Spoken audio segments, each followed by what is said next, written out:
Halo pemirsa, kembali lagi Kawanua Info menyapa Anda bersama saya Aulia Denga. Berbagai informasi akan kami hadirkan untuk Anda. Kita ikut informasi yang pertama. Pemirsa, terkait penyegelan sekolah, Sinode Gemim seriusi permasalahan di sekolah YPKM Manado. Aksi penyegelan yang dilakukan guru dan pegawai di sekolah Yayasan Pendidikan Kristen Manado mendapat perhatian serius oleh Sinode Gemim.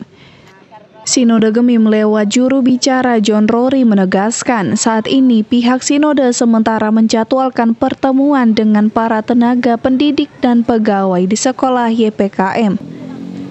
Masalah penunggakan gaji yang sudah terjadi berulang kali ini pun diharapkan segera menemukan titik terang antara pihak Sinode Gemim dan tenaga pendidik serta pegawai di sekolah YPKM.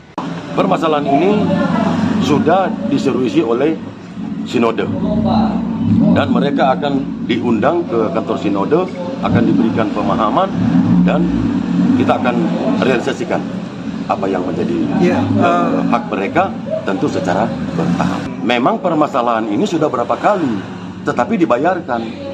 Jadi ada beberapa bulan yang lalu terjadi permasalahan lagi seperti ini, tidak membuat laporan. Setelah itu clearkan, dibayarkan. Sudah yang ketiga kali. Yang ketiga, tetapi yang ketiga ini kita sudah pahami bersama, mereka juga saya sudah beri pemahaman, sudah mengerti di mana kendala sehingga hak mereka belum direalisasikan.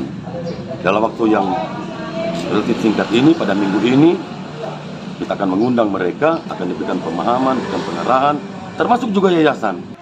Seperti diketahui, aksi penyegelan yang dilakukan oleh guru dan pegawai sekolah YPKM adalah sebagai bentuk protes akibat gaji mereka yang belum dibayar selama 15 bulan. Hizkia Waran Kiran melaporkan untuk Kawanua TV.